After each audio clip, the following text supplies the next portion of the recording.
Thermaltake here. Today, I'll be showing you how to set up a brand new Reactor gaming PC from LCGS. Follow along!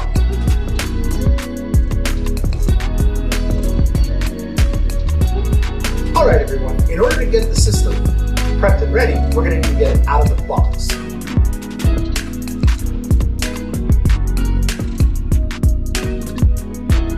Now included with every LCGS system is a quick setup guide. Be sure to find this and give it a good read through before you continue.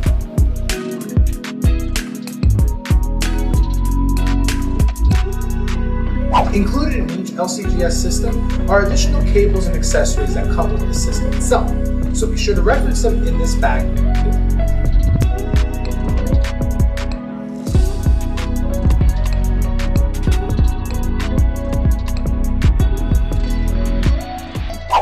Now that we've gotten the system out of the box, you'll notice these instructions on the front of the case. You can reference these on how to remove the top panel, or you can follow along with this video. To remove the top panel, we're first going to need to remove the 5 panel screws located inside. To access those screws, we're going to need to remove this mesh top. To do that, push down on the indicated arrows to pop it up, and then slide it on.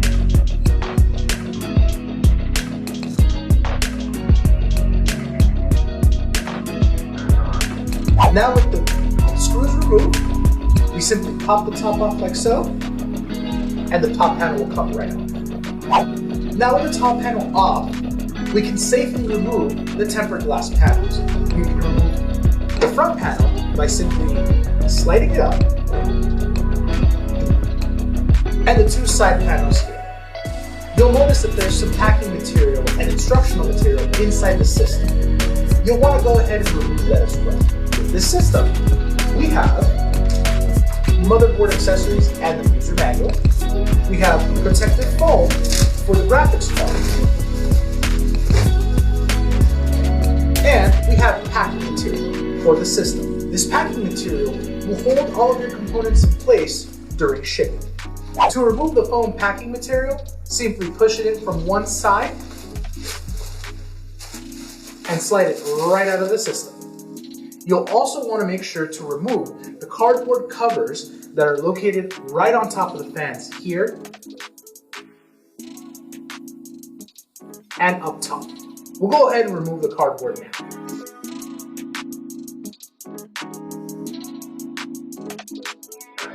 We'll want to make sure to take a closer look inside so that we can check if all the cables are seated properly. A special area we're going to want to pay attention to are these cable headers right up here.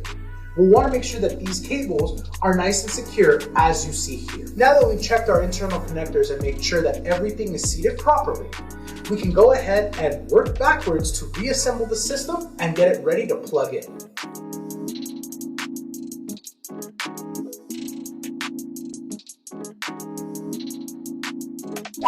And next, we're going to want to tighten down all the screws.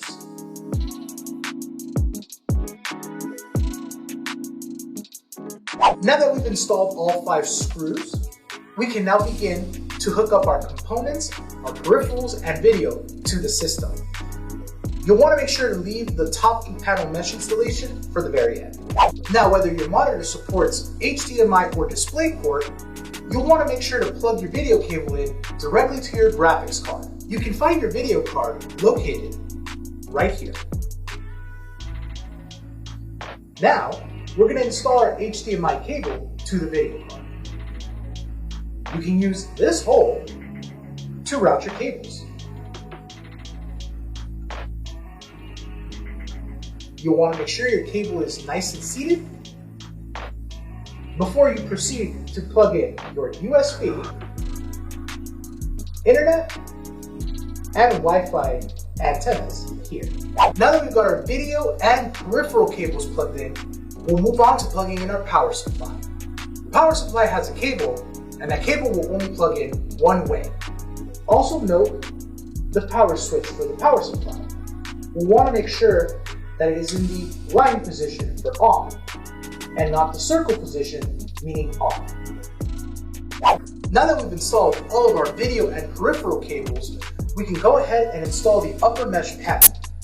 And you can do that by lining up these two tabs to the top of the panel. And now we're ready to turn the system on. You can turn the system on from here.